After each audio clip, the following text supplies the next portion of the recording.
welcome. It's great we've got Jon Revett here, and I'll read you his bio. Jon Revett is an artist and educator living in Amarillo, Texas. He is trained as a painter and printmaker, and these images often become departure points for other modes of investigation, such as installation, sculpture, video, and social practice. Revett was born in Germany and has spent the rest of his life in Texas and New Mexico. His creative genesis is an experience with Robert Smithson's Amarillo ramp, and he has been published and lectured internationally over the earthwork, as well as many of the other aspects of Amarillo's unique art history. Currently, Revett is the assistant professor of painting and drawing at West Texas A&M University in Canyon, Texas. He's also artist in residence at Mariposa Eco Village and had his first solo exhibition in New York City this summer. Welcome, Jon. Thank you very much, everybody. I'm going to pull the lights so don't get scared. Howdy. As he said, my name is Jon Revett. I'm from Amarillo, Texas. I'm going to talk about some of the interesting artworks in the Texas Panhandle. How many people have heard of Amarillo, Texas? A good number of people in Amarillo. I assume it probably comes from something like this. I'm trying to connect with you guys. This was a hit song about 10 years ago. He did the song, This Is the Way to Amarillo. I found out later that he actually only picked the word Amarillo because it rhymed with pillow, which is the next verse. He had no connection to Amarillo. And there's some interesting kind of history behind Amarillo. When you go to the United States, people know it all again because of probably this song, which is Amarillo by Morning, which is actually, I think, was just judged the most successful or most popular country song of all time. So everybody in the United States knows it from this. I associate Amarillo, and kind of the crux of my lecture is going to be based on a song, whoops, not that, off of this one. This is an album by Terry Allen. He is a musician, but he's also an artist, internationally known, lives in Santa Fe. And the first song on this album is Amarillo Highway, and the song is actually dedicated to Dave Hickey, who is an art critic and writer, who also lives in Santa Fe. And this album kind of deals with themes of being a contemporary artist in Texas, but with a Western soundtrack, and something I definitely connected to. And the song is called Amarillo Highway, and it refers to a highway called Highway 87, which is the main road between Lubbock and Amarillo, Texas. Lubbock is about 110 miles south. I don't know the kilometers of that one. And he talks about kind of driving through the countryside and the experience he has going through the countryside. And I find this kind of interesting because I have to drive down 87 every day to get to my job in Canyon, Texas, which is about 20 miles south of Amarillo. And in this time, I think I did the math, so I've gone to school so many times. I spent about 2 months of my life in the car, driving up and down this road. And so I've kind of formed a connection with this road. And so it began to interest me in what I would call, not necessarily highways, but the things that connect us all. And so really when I started to think of this term, I kind of focused on the word network. And here I have kind of 3 different definitions of network that I'm going to frame this lecture around. One is an arrangement of intersecting and horizontal vertical lines, or a grid. 2 is something that resembles an open fabric or structure in form or concept. And 3 is system of informal communication with others for mutual assistance. Now, networks don't seem something that's not necessarily artistic, but I think it's a way that we learn to communicate. And something that is particular to Amarillo is big, wide open spaces. I've just been driving all over for the last 2 days. I think we drove for 5 hours the other day, and I'm like, in Texas terms, this is close. That's nothing. We drive for 6 hours to get to Dallas. I drive for 4 hours to get to New Mexico. So large spaces are something interesting, and it's kind of overwhelming if you're standing out in the middle of nowhere. And so I think networks are kind of ways for us to rationalize these large open spaces. It's been a theme of other artists, and again, trying to connect. This is the National Highway System. These are the roads, and this little blue line right there is actually the 287, or actually Highway 127, which is one of the shortest interstates in the country. Essentially, it was built as a driveway to Texas Tech, I think, in the 1970s. But again, this kind of the way to do this with red and blue reminds me of a circular vascular system. And actually, I clued into that with this piece. This is Jonathan Parsons, and this is a piece that was in the Sensations exhibition. And he's a British artist, but I like how he kind of excised this map and made it look much like a body. And other artist is contemporary, did something again with a different network that you guys may see or familiar with, but he kind of switched out all the different names. So again, networks have been a kind of consistent theme for art, and I think that stems from kind of some of the conceptual theory that was developed during the 1970s, and specifically the things I'm familiar with, which are the American artworks. That idea comes from this kind of lecture, or at least photo essay that Robert Smithson did in 1967. This is called The Monuments of Passaic, where Robert Smithson wandered around his hometown of Passaic and was questioning the longevity of art. How long are things going to last? I mean, how long does a painting last? How long do sculptures last? And he kind of had this realization that the things that people are going to look at 1,000 years from now are these industrial structures, these things that could not have formed structures and systems, i.e. maybe a network. And so he kind of imagined these metal pipes, these sandboxes, these piers, these jetties of the things in the future that people or aliens possibly will come in and see as our artwork, much like we see Roman ruins and things like this. This got me thinking a little bit more got me more interested in the idea of networks. And so when I was about 22, I was taken out to the Emerald Ramp, and I had this kind of experience where I was an artist and I was drawing comic books and things like this, and getting into this idea of what I thought I knew was art. And I went to this sculpture, and honestly, the first time I saw it was very anticlimactic, where I went out and kind of was like, is this it? What is this sculpture? There's a pile of dirt. I'm kind of confused by it. I haven't shown you the sculpture yet, so I'll explain why I thought that. But it gets to this idea of, well, I didn't understand it. And I think rather than being angry and bitter, I kind of let myself sit with the thing and decide that if this was art, I should probably learn more about art. And that's kind of the beginning of my investigation into just all of art. So again, even in terms of trying to conceive a larger idea of what art was, I sort of formed a network, and the first kind of link into the system of understanding of art was Robert Smithson. So I began to understand Robert Smithson. From there, I began to look at his work. This is an earlier sculpture when he began to kind of make minimalist sculptures, and so I had to learn about minimalism. I had to understand what this is about. I related this sculpture specifically because in high school I was a Latin nerd, is what they would call it. I was Latin club president. You guys calm down. That makes me face. But again, he's kind of playing on that idea of minimalism, which boils objects and images down to their basic forms, and then he kind of expands on it. So he's using the spiral kind of as a reoccurring form. I've always been attracted to spirals as well because of its kind of link to classical art. And so it's something that I definitely connected to, and so it was another step to build this network and understanding. As I became more familiar with Smithson's work, I discovered these pieces, which were the NonSites, where he would go out into nature, kind of explore nature, and then take things back. So he would take rocks and objects from these sites and create non-sites, which are actually the gallery installations, referring to a site in a specific place. Often there would be these sort of post-minimalist sculpture with the rocks inside of it, then usually a map or photographs of the site itself. So the idea of trying to transport you out of the gallery and into nature and to think about these things in a different type of context, removing you from the space. Then he began to actually go out into nature and work on things. This is one of his first earthworks. This is called Partially Buried Woodshed. Robert Smith was really interested in entropy, which is a system, easily put, all things fall apart. It's from the second law of thermodynamics, saying a system never remains stable. But he liked that idea that all these things are eventually dilapidated. Again, kind of cluing into that idea of what is going to be left behind.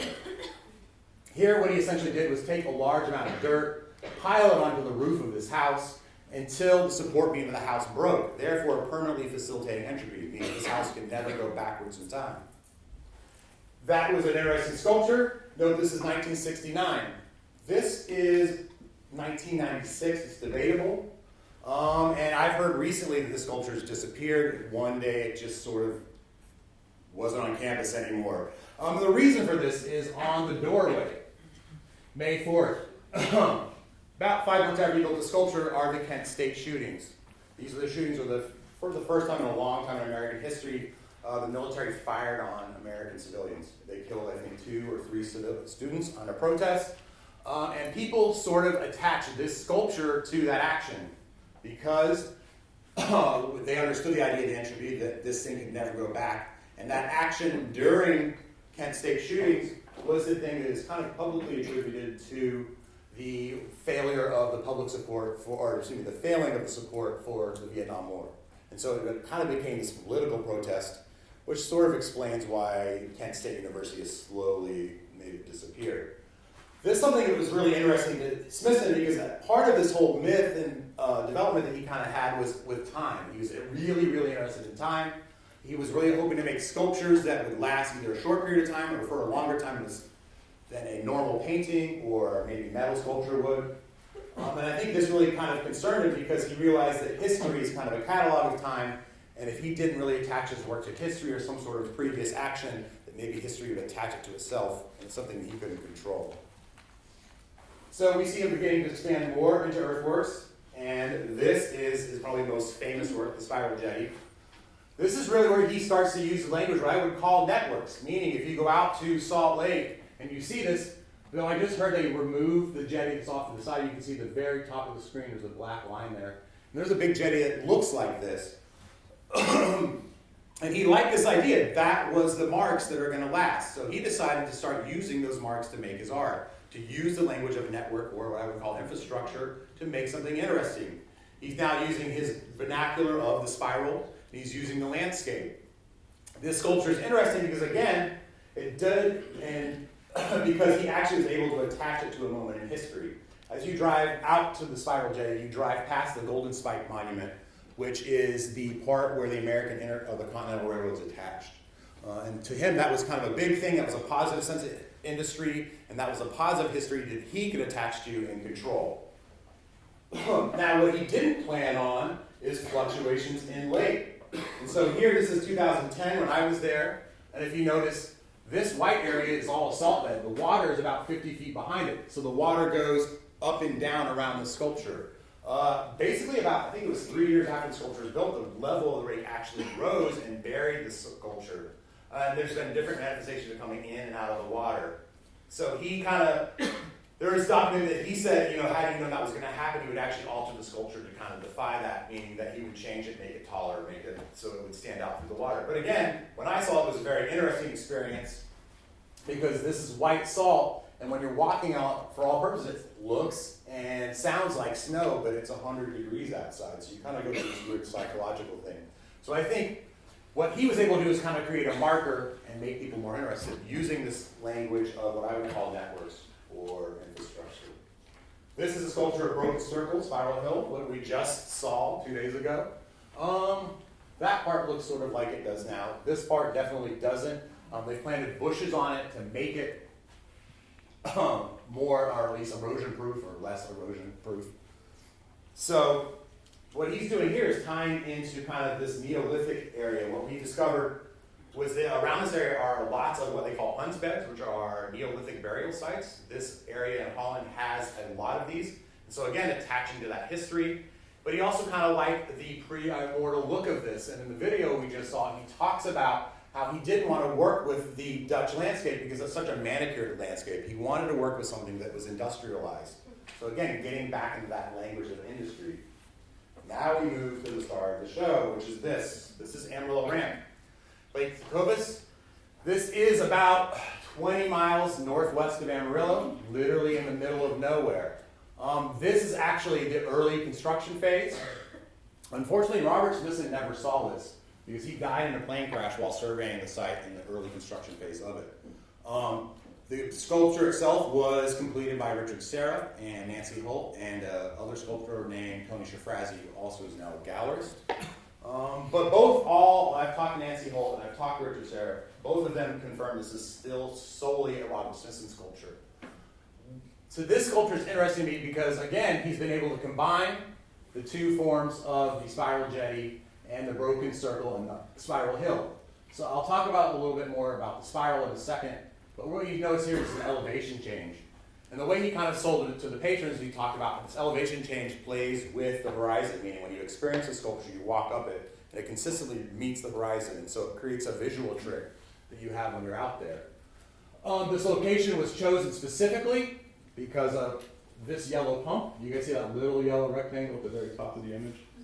That is a pump for what's called a keyline irrigation system. A keyline irrigation system is a method for arid cattle ranching where you go in and you dam up a valley, you fill that valley with water, and then you pump it to the top of a large hill and you run canals throughout the whole property so you can run water to your cattle who are way out in the middle of nowhere.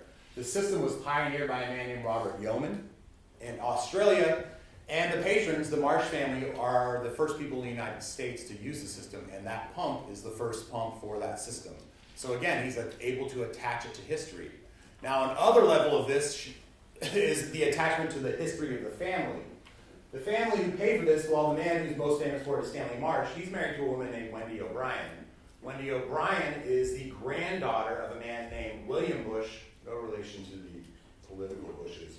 But he is the son-in-law of Joseph Glidden, who is a marketer of barbed wire. And some of the oldest barbed wire is on this site out there. And so he's kind of making a commentary on the agriculture industry. And I know at the end of the day, this is what probably sold it to this family. They like that. He's paying homage to them.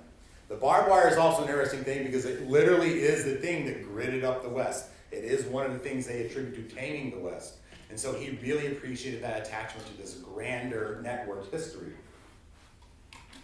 This is the Emerald Ramp, probably about 6 months after its construction. Smithson died in July of 1973. The ramp was done about August 1973. So by December, the lake had filled up.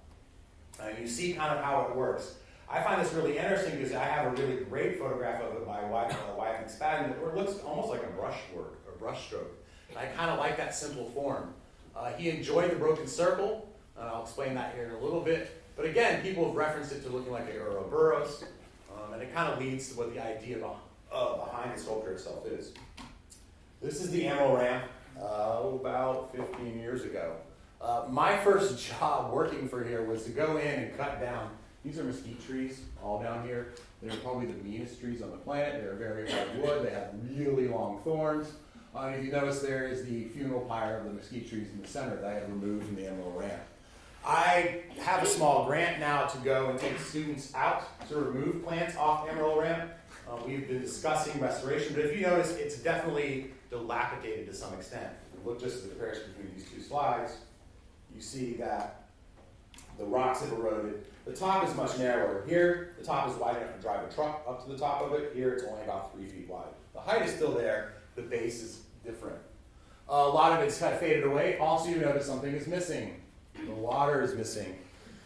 It's debatable. I've tried to figure out when the water went away from the ramp. I've talked to somebody who was there in 1981 and then somebody who was there in 1978, and the water disappeared somewhere between that time frame. Essentially what happened is there's a dam out to the side that it broke, and since now the primary way of getting cattle or getting water to cattle is wells, they don't use the lake anymore. It probably never will be filled.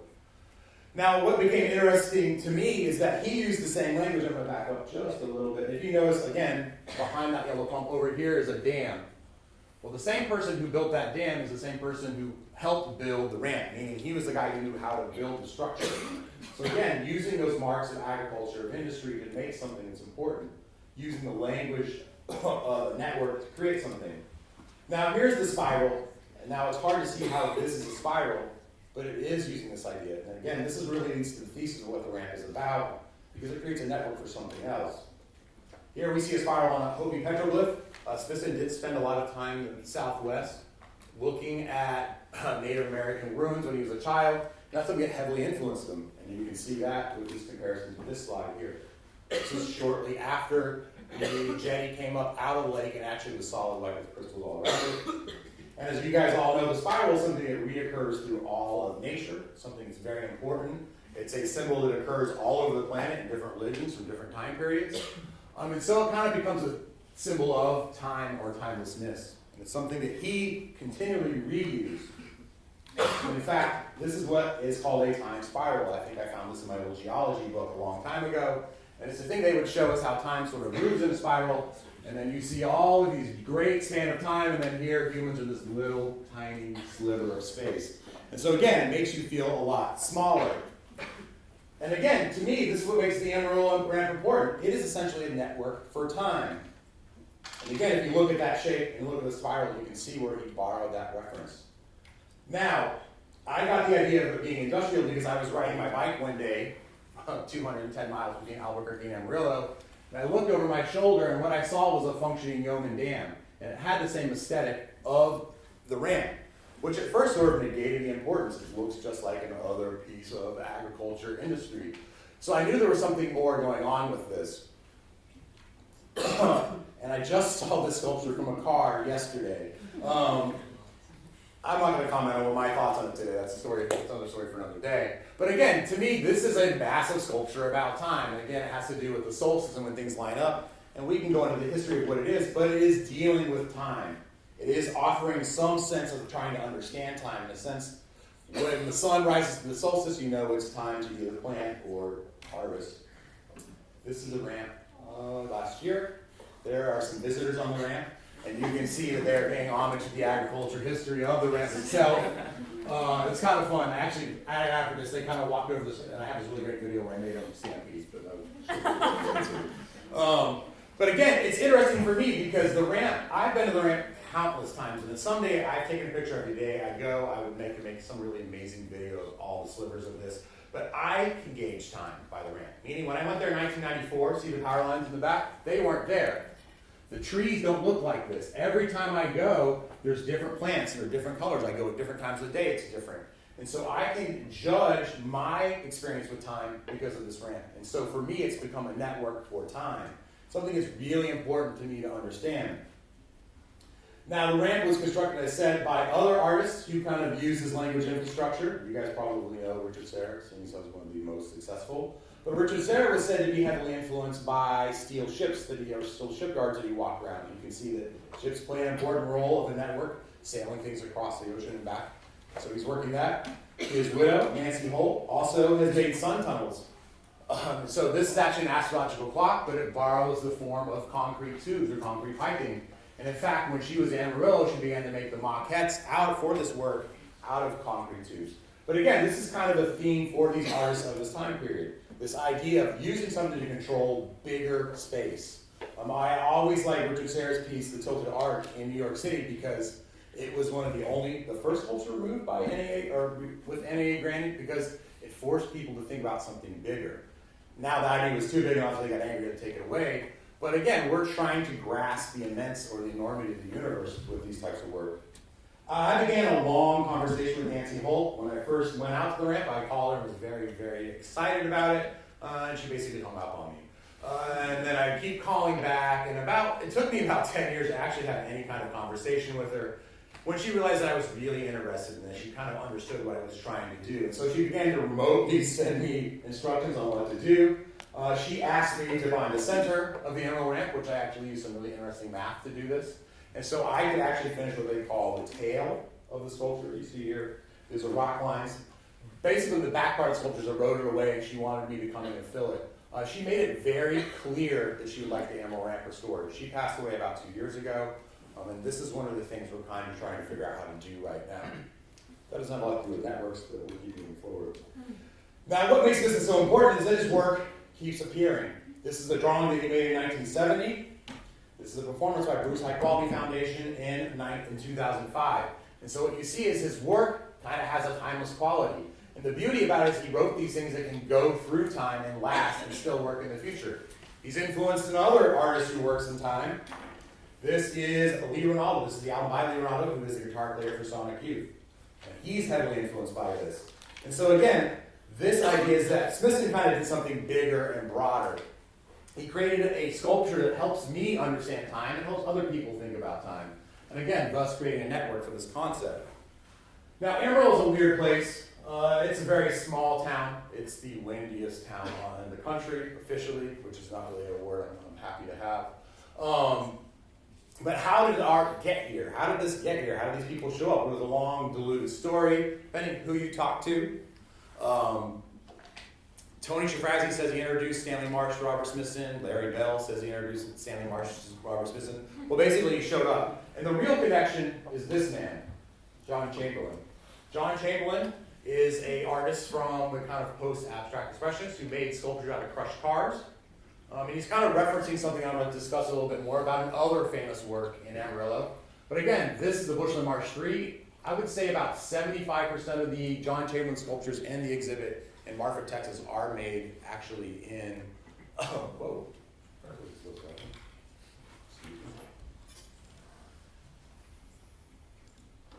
we go. All right. And if you see, it was actually made for a show in the Houston Museum of Contemporary Art. There's a really long, funny story about how Stanley actually replaced some of the parts, and it got really suspicious, and John Chamberlain and Stanley go talking, but that didn't stop the great art for happening in Amarillo. This is another image called Cadillac Ranch. Cadillac Ranch is probably one of the most iconic sculptures in American history. Unfortunately, most people don't see it as a sculpture. It's placed along originally Route 66. If you guys are familiar with Route 66, kind of the mother road of the United States. Lots of songs have been written about it. And this art collective, or a group of architects, came into Amarillo and proposed to Stanley Marsh to build this sculpture. And again, they're relying on another system of networks, which is the highway system, which I originally had referenced. It's something that had interested me in the concept of networks. And what they had done is place it, so one, you have to view it for a network. Also, they use the tool of how you transport yourself through that network. And they built a homage to what they call greatness. But really, at the end of the day, it's an homage. Well, this is what it looks like today. And it's also changed a little bit. It's definitely dilapidated. But what they were talking about is this. And what you notice is these are the Polaroids they took when going to find these Cadillacs. If you notice, they're focusing on something specific, the tail fins. And this is actually the specific ad, and I've heard many, many different stories on why the Cadillac ranches are like that. From the angle being influenced by the pyramids, from a barbecue where they threw lawn darts, and that was the angle of lawn darts they had, from Stanley was eating hot dogs, and that was the angle of hot dogs on the plate. It just depends. But this is actually the real reason on why they picked it. And so they literally picked different different cars from the time period. Now, they don't have it in linear perception, but the sculpture started in 1943 and ends in 1963, and they have 10 of them. So it's about the rise and the fall of the tail fin. And again, it's a monument. These are the ant farm themselves. The guy on the tire is Hudson Marquez, who is an artist illustrator in LA. The guy in the center is Chip Lord, who was a film professor at the University of California. And the other one was Doug Michaels, who continued to be a filmmaker and passed away about 10 years ago. But these guys were the ant farm because they could imagine themselves as underground architects. 2 of them were trained as architects. I think one went to Tulane and the other went to Yale. And they came in and kind of tried to make this renegade architecture. And they made really interesting things, some of them not functioning, including one of the famous ones called House of the Century that sunk into the ocean. And at the end of the day, it's the Cadillac Ranch that has made their legacy. I've had Chip Lord come and visit Amarillo. He's probably the one I'm the closest to. And he talked about this idea that they didn't understand what they were doing and they didn't understand the scale this would happen. It gets kind of interesting because I was out there for 15 minutes this summer. 65 people came out in 15 minutes. I was there in the winter when it was cold and I had students out picking up spray paint cans, which, you know, that's what I do with my students.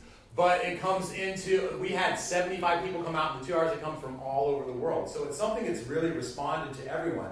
And the sad part is people really don't respect it as a work of art. They just see it as something fun and interesting. And it's kind of the quintessential roadside attraction. Bruce Springsteen has written songs about it. It's been in several car commercials. It's kind of become the symbol of the old car culture of the United States. As you notice, it is definitely dilapidated today. There are parts missing, bumpers missing, taillights missing. And so there's some concern on how we're going to restore this as well. But you also notice something has been added. Lots and lots of spray paint to these things. In different places, there are up to 6 inches of spray paint on the cars themselves. And this was a trend that didn't start until the mid-90s. Chip Lord told this really funny secession of how it first started with people scratching into the paint, and occasionally there would be a random spray paint, and then all of a sudden it just went nuts. And spray paint, and in fact now it's become a thing to do, is everybody drives through Amarillo on the highways and stops at this place and spray paints. And so again, that goes back to another aspect of the network where it talks about some sense of informal form of communication, meaning that they are leaving their mark on this thing and then it's becoming striated. It's unbelievable. There's actually an artist in Amarillo who goes in and cuts chunks of this out and makes jewelry from it. But these guys are really trying to talk about something, and they said when they did it, they didn't think about it lasting. They were surprised it lasted as long, but now the conversation is, what are we going to do with it? We will figure that out eventually. Well, this idea of the roads becomes more of a popular theme in the work that we have in Amarillo. just to kind of touch you guys in, this is an artist named Roger Danton. Roger Danton is actually from London, and he actually constructed this. This is a piece that was on the Hayward Gallery for about 2008. He actually did come to Amarillo to build one of these.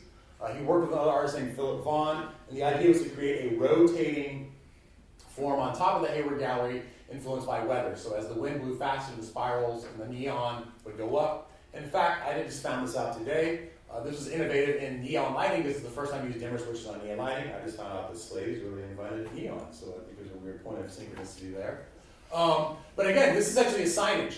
And so people using signage along the networks of road is an important way to communicate as well. And so we have another piece, not necessarily made in Amarillo, but this is a very famous painting by Ed Boucher, the Standard Oil Station, and it kind of shows the standardization of American culture. The Standard Oil Station is really about that sign. You see his kind of hallmark motif of text beginning to develop here. He kind of over-stylized this image and played with it. But again, talking about this thing that connected, this comes from this idea he's played with many times, as he played with his painting multiple times, he burns it down. But it comes from this. This is a photo series that he did called 26 Gasoline Stations. Ed Boucher is actually from Oklahoma City, and he lives in LA, and he would drive back and forth between these and take pictures of all of these different things. And so this is actually the source for the Standard Oil Station. This is actually a gas station in Amarillo, and now it is actually a transmission shop in Amarillo, right across from the best Mexican food in Amarillo. So if you guys ever come, you can come see it. But again, it's this connection. He was trying to connect LA to Oklahoma City through these standardized gasoline stations. So in his mind, he was trying to make something interesting. This is the play I did on it, trying to show the entropy of the gas station theme, and this is a gas station in Tucumcari when I rode my bicycle down 66 from New Mexico. But again, this idea that there's this connection, and I was concerned this connection is sort of fading, or trying to give a comparison to where we're at with that. Here's another work of art from a Londoner. This is Andrew Lessiter, who is actually a landscape architect who's now based in Minneapolis, but this is a project called the Floating Mesa.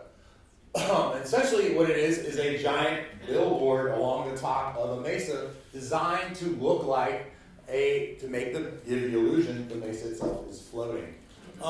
This is really funny because it doesn't ever really work. Unless the weather is like London weather where it's foggy and cloudy, this whole works great. If it's sunny, it doesn't work at all. But again, using that language of signage to create something interesting. And this is this thread that kind of works through this art.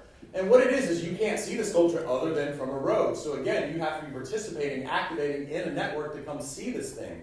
And so this is the way we kind of control the space. And it's this idea that you have to kind of move through space to engage the work. And that's kind of the motif of the work that was made during this time. Now, this is where I get involved in this project. This is the Dynamite Museum. This is the road design end sign. When I was about 22, I noticed this sign show up. And I was very interested in what was going on here. I knew that this wealthy millionaire in town had started putting these things up. I was a little interested in what was going on, and somehow through back channels, I ended up getting a job interview. I actually got hired because I had tattoos and brandings, and that's what got me the job. But what he essentially did in Amarillo, Texas, was go around town and put these street signs. So again, communicating with people in an informal way, creating kind of an interesting use of signage to create something new and make the town seem a little bit stranger. There are about 3,000, we put about 3,000 of these signs in over approximately about 5 years. Right now we have documentation of about 1,500 of them, and actually most of them have been taken down, but they're really kind of fun and playful, so it was this weird progression. And so when I saw it first, this was these normal kind of faux street signs, and then other kind of weird text signs that happened. And then even weirder text signs that started to happen. And then pictures of things that started to happen. And so it was this kind of dialogue, and people became much more interested, and this is when I started getting involved. And so when the art started, the images started happening, was when I was kind of heavily involved in putting these signs in. It was a very unique process that we had. Again, it became a phenomenon, and I've really become lately interested in the idea of relational aesthetics, and to me, this is a project that really works within that social practice format, because we had to engage the public. Now, the public was not allowed to design the signs, but they were allowed to pick the signs that went into their yards. And my job for a long time, I used to have dreadlocks, and I never wear shirts, and I wore this weird, like, I wore scrub pants, actually is what I wore. And my company car was a 1959 pink Cadillac, and I'd roll around Amarillo and see people standing in the front yard. I'd jump out of the car and show them a portfolio of signs and be like, which ones do you want? And I would let them pick. And so they got to engage in this. And again, sometimes they didn't like what we had to offer, but most of them were pretty interesting. And again, I like the ones, these are some of my favorite, the art signs. They were all kind of done in series. And there were probably about 20 that make these really great statements of art. And so as the project progressed, the statements became more intellectual. Again, they also started to reference art, maybe a little not like we think of it, but there were actually an entire series of Picasso painting signs. Just great imagery, Art Deco imagery. Then we did a bunch of Native American paintings. It was actually named out a lady named Mike who lives in Amarillo. She did a whole series of these. They got a little bit crazier, red, white, and blue tattoo. And in fact, they started borrowing phrases from poetry. In fact, on one street, I don't have the documentation of it, but they have every word, every stanza of Jabberwocky down like 7 different signs on one street. And so we got kind of into this strange social commentary. And it became a big myth about how things work. And so again, Stanley was really well known for not telling the truth.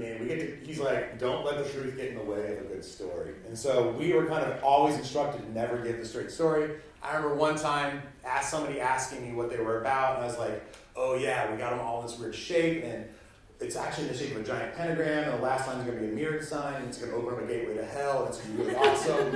And about a week later, I get a phone call from my mother, and she was really upset with me, and said, is that really what's going on? I explained to her that you're lying about all of it. So this is a sign I did that's actually aimed at a church, and there was a series of church burnings going on, so I think I took a little mean streak with it. But again, we got a little bit of creative control with it. And again, this is a Passkey Haze. And so what he was essentially doing was inserting high culture, or what we were doing was inserting high culture around Amarillo. Again, we don't have an online database. There are a couple of Facebook pages with this, but I mean, we have probably over 1,000 photographs. My friend Matthew Williams has the largest catalog of it right now, and we're working on it. But if you ever come to Amarillo, most of them are out. I would estimate probably 500 signs are left. But this is the context that I kind of came into art with. That was another company car that we have. And so when you officially got assigned, this whole procession of people would show up in these weird cars. We actually had an English taxi. We had this. We had a Suburban with moose horns on it. We had a giant trailer with a carousel horse on it that we'd ride on and roll up. And so it became this kind of big social interaction project that we had for many years. And as a young artist, that was heavily influenced me because it taught me that art isn't small. It isn't tiny. It's something that engages love. It's something that is bigger than what we normally think it is. And again, using the system of networks is how you kind of are able to control that or how to build that. And so as I've progressed, I've had the kind of unique opportunity to interact with this sculpture or this place in Amarillo called the Mariposa Eco Village. Now there's a lot of questions, and the question I normally get is, what is an eco village? In a short phrase, it's a community based on sustainable principles. We're actually a nonprofit, and what the true mission is that we're a generative school of design, or a development of design, meaning that we're trying to teach people how to build these kind of sustainable building practices. Right now, there are 5 structures in Mariposa. One's built out of sandbags, one built out of straw bale, one's built out of what we call insulated concrete forms. My house is made out of mud block, which is these 18-inch square, 3-foot long blocks of mud. And it has the effect of I don't have a heater or an air conditioner, so I don't have to power or heat or cool my house. Though in the winter, sometimes I may have to supplement it with electric heater. But we're trying to change things. And Mariposa is about 15 years old. It established this nonprofit about 3 years ago. And I came to it because of its interest of what it was. This is an aerial map of Mariposa, and you can see this actually has an elevation map, and it actually looks like a butterfly, and Mariposa in Spanish is Mariposa. So that is what this looks like. And it's an old quarry, and they say about a third of Amarillo is built from this old quarry, and essentially it's ravaged land. Well, I kind of clued into this because Smithson's late career work is where he went into quarries, and he was trying to reclaim it. In fact, Broken Circle, Spiral Hill is an old quarry. But later in his career, he was in Colorado trying to go to some of the strip mines and trying to work with those, and trying to make the marks more beautiful.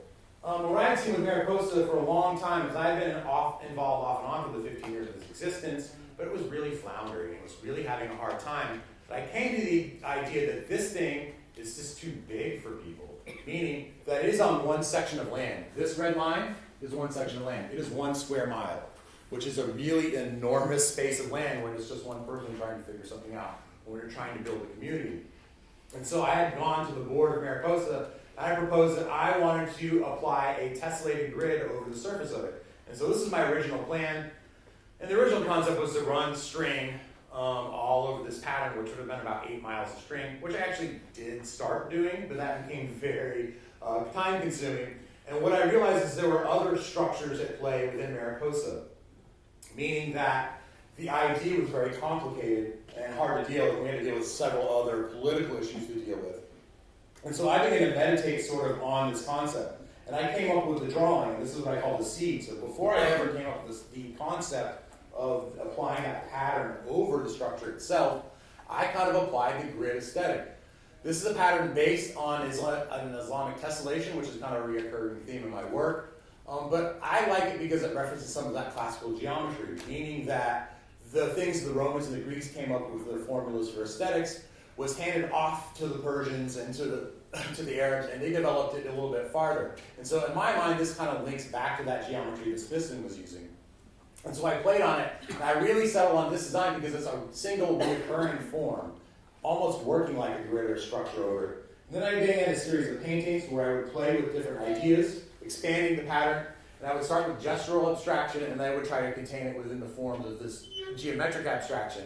And I would do it here by expanding it, angling it, rotating it, moving at different angles, and I made a whole bunch of paintings where I kind of meditated, and eventually I got to the place of, oh, I'm going to make a grid over the property. And I'm still playing with that idea. This is a garden that I have built over the summer. And again, we're going to use it. So ideally, I want to plant different types of plants in it so it attracts. I think I'm going to use some milks. It's called milk thistle, which actually attracts monarchs, and we'll put flowers in. So again, trying to expand that form. Trying to grow it and figure out the mathematics of the patterns has been a real challenge to me. But I've also been playing with this concept. Again, doing different mural designs, things like this around the structure. That's that same house that I just structured. That I just showed you. But again, so something I've been exposing. Now I get back to the idea of what Mariposa is supposed to be. And again, we're a school for regenerative design. And so really something I've been really hitting hard lately is that a lot of our projects have to teach people something. And so I'm kind of more interested right now in making murals or paintings that are educational. And so I kind of, this is very silly, but you guys are going to forgive me for this.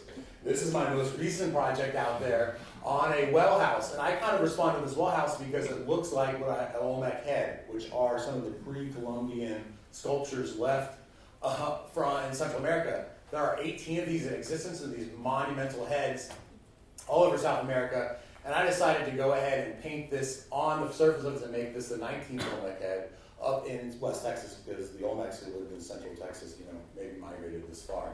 But I also like it because I have to educate people about the history, and so it gives me an entry point into it. Also has this very surreal effect with this big smiling face, and when I'm over working in my garden, I feel like somebody's watching me on a consistent basis. But again, it's me playing in this really large space. And it's something that's hard to understand, and kind of to close this lecture up, is this is a view from my front door. Every day I walk out and I look at this, and you guys who grew up in the city, it's hard to see this, understand it. This is a very overwhelming experience, and I think this is kind of the consciousness that I've tried to get into, and how do I don't want to control this overwhelming experience, but I want to learn to work with it. And so by applying networks and structures to these things have kind of been the trend of that. And it's all these pieces that we just looked at that kind of inform you to get to this place. And so the idea that I like to put forward is that we use networks to control big spaces and to contain them and help understand them. That's kind of what art is all about. So I think that's the end of my lecture today.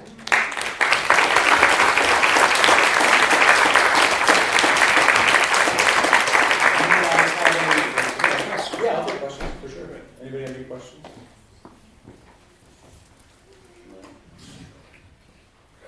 Yes. Yeah.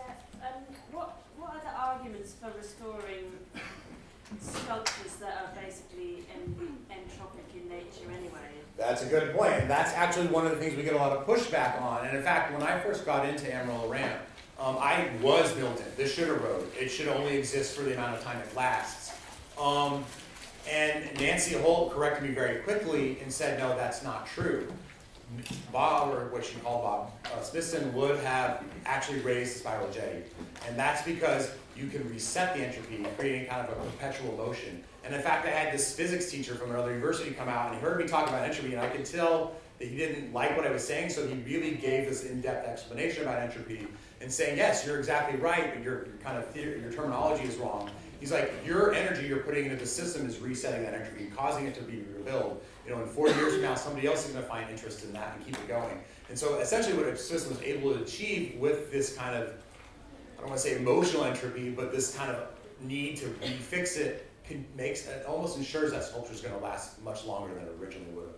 And so at the end of the day, entropy doesn't mean erosion or fading away, it means continuation. And I think Smithson was interested in using that as kind of perpetual motion or motivation.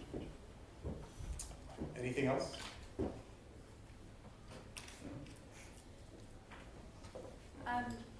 Do I need that? Okay. Yeah. Yes, Yes. use it. This is just more in relation to Robert Smithson's work. How would you see these works sort of appropriate today? How would an artist today go about that? Is it still relevant in your view? It's hard to say. Actually, I find that I want to believe it's relevant. I want to believe that it's important. But I find that it's really difficult to deal with right now. And in fact, this is the conversation we got into with Sue the other day, is that the people who have the broken circle and the spiral hill in Holland, I honestly don't believe they understand what they have, but she kept, yes, they understand what they have in terms of finances, in terms of industry, in terms of money. They have $1 million sculpture on their property and they know that. They don't look at it from aesthetics. But again, if I look at the art world objectively, I'm kind of removed from it, so I read lots of art magazines, I pay attention. The art world today, to me, seems very motivated by money. It's a very commodification. You're hearing people buying art, not because they like it, because it's an investment. And so I think that Smithson's work sort of responds to that and kind of contradicts that. And in fact, I think that's some of the difficulty I've had in getting a lot of attention to it, because the estate is controlled by a gallery, and they don't really see any financial benefit in helping us. Now, they're not against us helping, but they're not going to put any resources into helping me either, because I don't see it. However, I think this is kind of an argument to say, and in fact, an example or an argument I use, I'm kind of back up a little bit, is in my art history, I used to teach a lot of art history classes, and I would show Damon's Hirst For the Love of God. You guys know the sculpture? It's the diamond-crusted skull.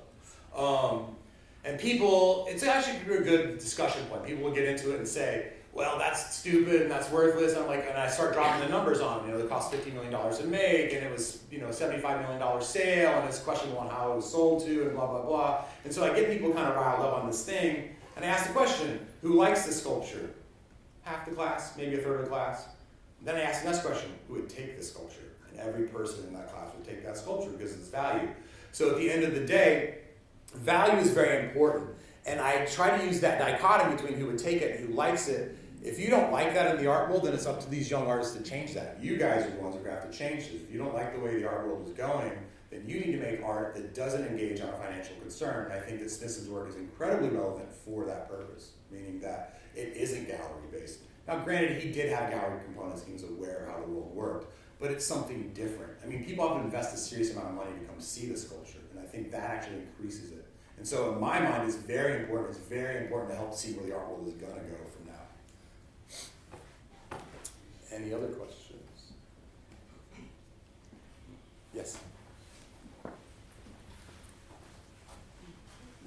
I'm not quite sure how I'm going to phrase this, but you talked about your map-posted projects and wanting to educate. And I was wondering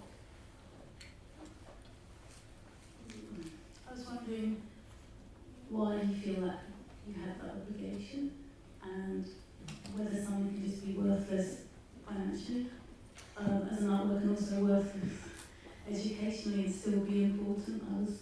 I think it can. How do you, Yeah, how am I trying to connect that? Well, because I think, to me, it's just how I look at it. So again, I think we talk about what art influenced us and what made us influenced. And to me, education is a very important part of who I am. I'm from a family of teachers. My family taught everybody, my father basically is a teacher. And so I think that's more about me, and it's sort of me coming out there. But I also like, and this is going to be kind of a negative thing maybe, but sometimes art maybe doesn't intentionally have a function, but art tends to start to serve a function. And in fact, the experience I had with Stonehenge just yesterday is kind of helping me understand that I don't necessarily like how it's framed right now, but I do see it employing people. I do see it becoming an attraction. I do see it as kind of a cultural engine. And this is something I look at like the cathedrals. You know, those are cultural engines. People will work. So though the cathedrals are about this kind of ideal form, this thing, they do eventually start serving a function. And I think my art kind of just starts to serve. I wouldn't call it functional art, but I think it has a functional component to it. I was thinking about your obligation, whether you felt there was an obligation. I don't have to, I just do it. Okay. I like teaching people all the time. Yeah. Anything else? Yes.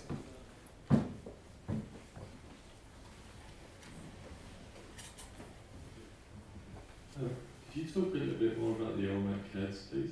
Yeah, I'm not an expert in pre-Columbian art, but we had an art history professor in my studies who was, and he really got me turned on to this idea.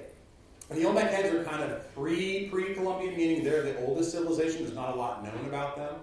And these were these giant stones carved with these heads on it. And there's a lot of speculation because, again, it's sort of like the dolmens and the mounds that we saw and the giant stones that I just saw in Avebury, because they don't know how they got there. These are, 50-ton stones, and they carve them. And another interesting thing is they don't really have Mesoamerican features. They tend to have African features.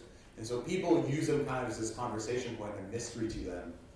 There's not a lot known about them, and I kind of like that arbitrary function. And I kind of play on that mystery of, well, we don't know a lot about them. Well, maybe they were in West Texas too. And so I kind of play with that ambiguity of the history of it. Again, I'm not an expert on pre-Columbian art, though. I have actually seen, there's one in the museum in Mexico City that I got to experience.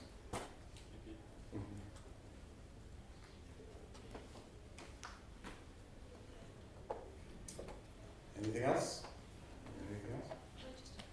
Yeah.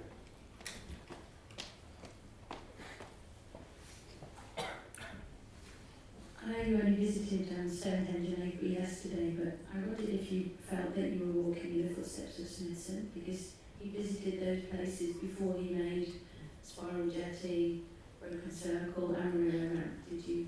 I actually kind of did. I think it really was interesting. I didn't intend any of this. My friend Alex in the back was kind enough to take me up to the countryside today. I got really excited when I was going to see Stonehenge, but I got really more excited when I saw Avebury because we could interact with it. And the earthworks there felt like Amarillo Ramp, and it felt very much more similar to the experience that I'd had. I didn't know I was doing that, but I think that there is a weird synchronicity, and I honestly, and this can be seen as a kind of a controversial statement, but I kind of look at Robert Smith as my teacher. My program was not very progressive. And so while I was learning to paint, to draw, and to make work, I was teaching myself about all this other art. And so I've always kind of used Smithson as the sounding board. And almost like his silence taught me things. Like, well, what is this? Well, I have to go solve the problem. And I have to go solve the problem. And I have to go solve the problem. And so I think I find myself in this situation of I don't know his ideas or my ideas. And I'm so obsessed in the way he thinks about things that it just seemed probably instinctual. I mean, as soon as I found we were going, I was like, yeah, that's exactly what I want to do. Let's go do that today. And then we got to go see Broken Circle and Spiral Hill the other day. It was that same kind of adventure of going out there and seeing these things. And it kind of, again, has helped me connect. And I actually had the kind of realization that art has sort of come full circle. And seeing these dolmens and seeing these things and seeing these structures made me go, well, Smithson's doing this. And we've kind of done one loop of that time spiral maybe with what we've seen. Anything else from you guys?